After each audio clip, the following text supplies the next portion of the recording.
लिए गए हैं, जिसमें रीवा में एयरपोर्ट जिसका उद्घाटन प्रधानमंत्री जी ने किया, उसको लेके कैबिनेट में सभी ने धन्यवाद ज्ञापित किया।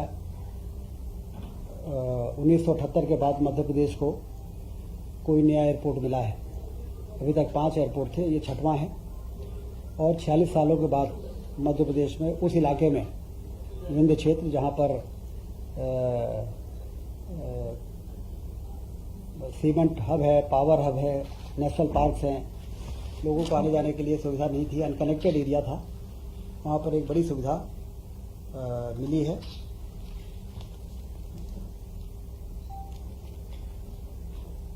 मध्य प्रदेश में प्रशासनिक इकाई पुनर्गठन आयोग की कार्रवाई, जैसा कि आप सबको जानकारी है,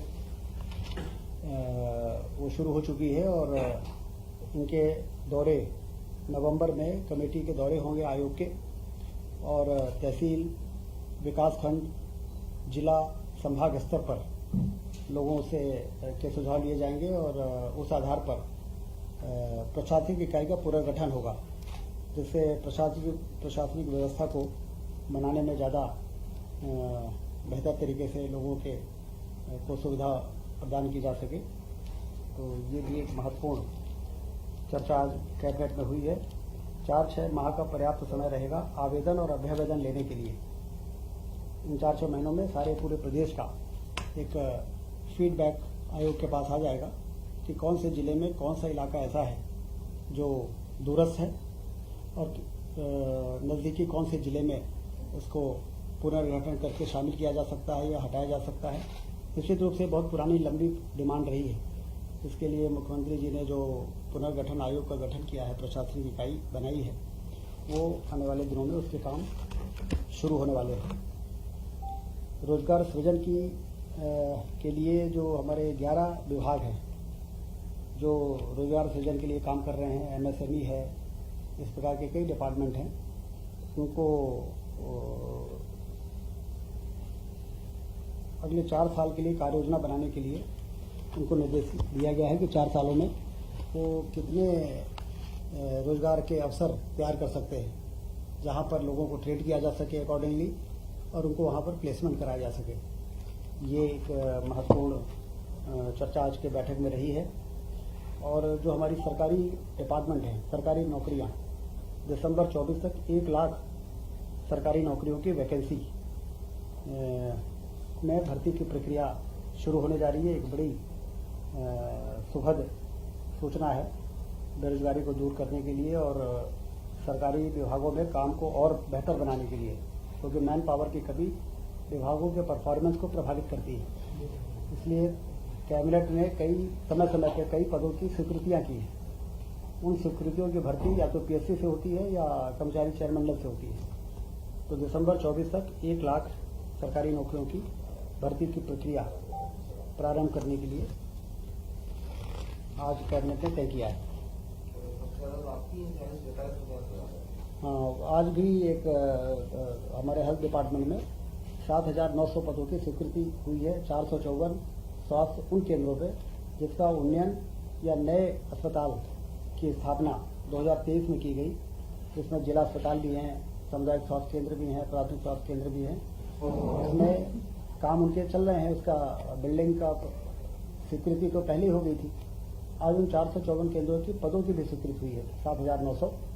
उसकी भी भर्ती की प्रक्रिया तेजी से शुरू होगी और इस सब मिला के जितने डिपार्टमेंट्स हैं उनमें 1 लाख पदों की भर्ती की प्रक्रिया PSC और कर्मचारी चयन मंडल में शुरू कर दी है। ये वो नए स्वास्थ्य केंद्र हैं जो उन्नयन के रूप में नए हैं, या 3 जो हमारे नए जिले बने थे उस समय, उसके नए जिला अस्पताल हैं। तो उनके भवन के निर्माण किसी का 50% हो गया है, किसी का 60% हो गया है। 100% उनके भवन के निर्माण पूरा होने तक वहाँ पर लगने वाला जो भी मानव संसाधन है वो उपलब्ध रहे, इसकी भर्ती की प्रक्रिया हम शुरू करने जा रहे हैं। रीवा में कल रीजनल इंडस्ट्रियल समिट हो रही है। जैसा कि मुख्यमंत्री जी का एक बहुत ही अच्छा निर्णय रहा है कि हम संभागीय मुख्यालयों में रीजनल इंडस्ट्रियल समिट करेंगे और वहाँ पर जो उत्सुक लोग हैं उनको वहाँ बुलाएंगे और वहाँ के पोटेंशियल के बारे में उनको वहीं पर चर्चा होगी।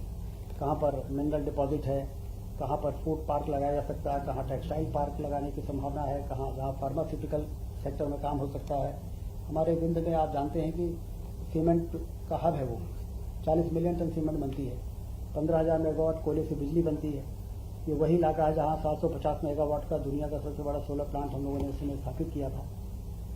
दिल्ली की मेट्रो उससे चलती है और नेशनल पार्क हैं। तो पर्यटन की भी संभावना है और निवेश की भी संभावना है। शानदार 4 लेन की सड़कें, उधर यूपी से इधर जबलपुर और झांसी और चारों तरफ विश्वस्तरीय सड़कें बनके तैयार हो गई हैं। रेलवे लाइन का काम सीधी से सिंगरौली का युद्ध स्तर पर चल रहा है और उसके साथ ही साथ एयरपोर्ट भी बन गया है। तो निवेश के लिए जो जरूरी इंफ्रास्ट्रक्चर है वो विंध्य क्षेत्र को अब प्राप्त हुआ है जाके। भारतीय जनता पार्टी की सरकार बनने के बाद एक के बाद एक पूरा रोबस्ट इंफ्रास्ट्रक्चर जिसको कहा जाता है, जो इन्वेस्टमेंट के लिए बहुत आवश्यक होता है, वो बन के तैयार हुआ है।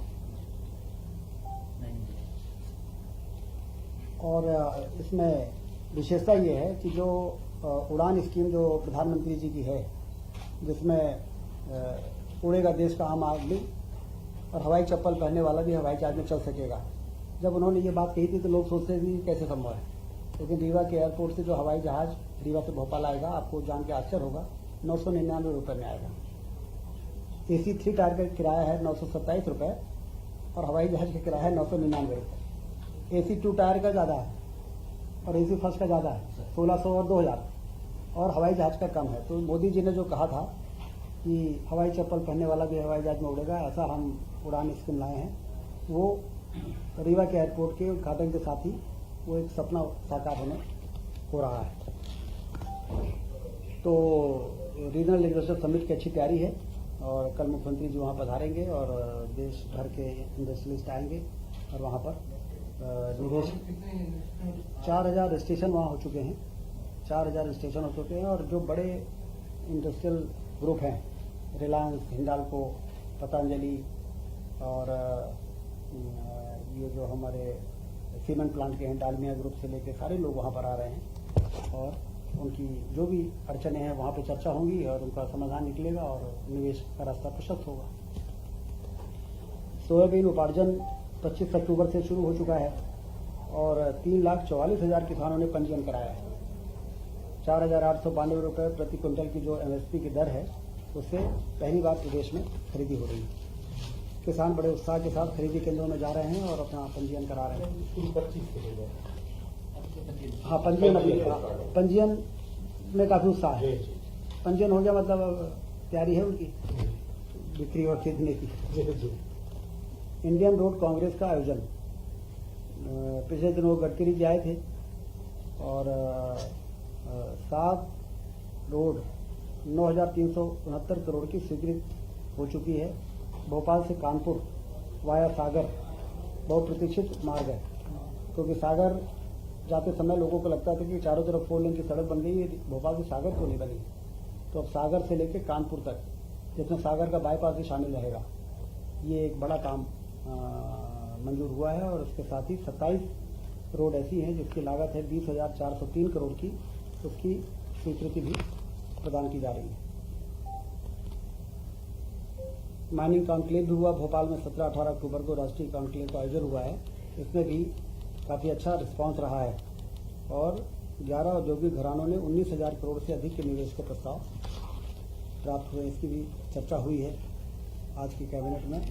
दीपावली पर्व के कारण माह अक्टूबर का वेतन 28 अक्टूबर को विक्रम होगा, जिससे कि दीपावली में उनको सुविधा रहे। सभी निगम मंडलों में भी 28 अक्टूबर को वेतन वितरण किया जाएगा। गोवर्धन पूजा, जैसा कि डॉक्टर मोहन यादव जी की नेतृत्व में मध्य प्रदेश की सरकार ने सभी जो हमारे धर्म और ये पर्व और त्यौहार हैं, उसमें सरकार भी सहभागी होकर और बढ़ चढ़ के हिस्सा लेके लोगों के उत्साह के साथ उसमें शामिल हो रही है। तो चाहे रक्षाबंधन का पर्व रहा हो, चाहे वो शस्त्र पूजन का रहा हो, उसी प्रकार से गोवर्धन पूजा जो दिवाली के दूसरे दिन होती है, तो ये निर्देश हुआ है कि सभी जनप्रतिनिधि मंत्री, सांसद, विधायक अपने जिलों की गौशाला जो शासन ने बना के तैयार की है वहाँ पर जाकर गौवर्धन पूजा में शामिल होंगे।